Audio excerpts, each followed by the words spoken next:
समस्त को नमस्कार। मो सौम्य स्वागत करछि आपण माननकु मो मिनी ब्लॉग डे 4 रे।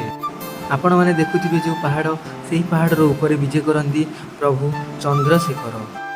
तापरे गाधई पाधई भारी पड़िथिलु आम शेष पदयात्रा रे, जोथिरे कि आमे साक्षात प्रभु को दर्शन करि आसी।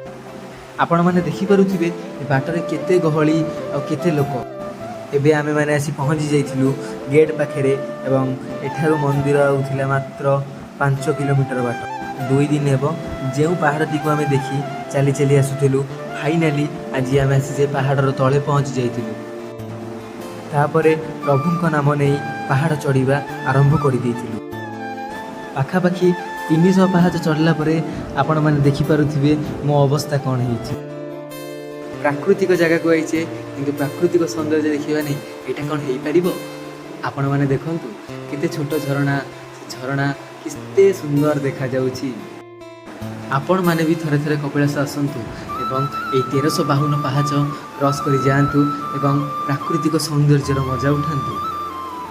तापरे एमती प्राकृतिक सौंदर्यर मजा उठे उठे फाइनाली आमे आसी पहुँची जाइथिलु प्रभुଙ୍କ पाद देशरे।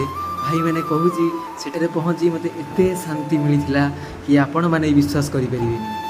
सेठारे पहुँची पानी ढाली सारिया परे आमे माने भारी पड़िथिलु सीता मातांको एंतुड़ीशाल देखिया पई एवं तापरे मो सह कौन कौन सब हैला आपण माने मो सह रुहंतु सबु जानि परिबे। एई गोड़ी रोड रे चली चली जाऊ जाऊ मो गोड़े थिबा छोट फोटो गाड़ी एक पत्थर रे माड़ होई फोटो गाड़ी फाटी जाइथिला एवं तापरे मु देवसभा जाई परिलिनी कि सीता मातांको एंतुड़ीशाल देखि परिलिनी। आ ऊपर को चली न जाई पारी फेरी आसीथिली तळकू। आपण माने भी टिके प्राकृतिक सौंदर्यर मजा उठांतु। आ कमेंट रे कहंतु आपण केबे कपिलास जाइथिले। एही मंदिर रे वास करंती प्रभु चंद्रशेखर।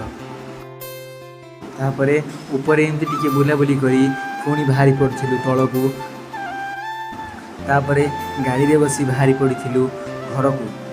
आगे देखा जाउथिबा जेतिक पहाड़ आमे सबुतिक पहाड़ क्रॉस करी थर्ड पहाड़र ऊपर को जाई प्रभुଙ୍କ पाखरे पानी ढाली आसीथिलु। राति रे फेरिला बेले प्रभु अष्टसंग पाखे रही किछि खाई पी तापरे बाहरिथिलु घर को। देखा हेबो आउ एक नुआ ब्लॉग रे। धन्यवाद।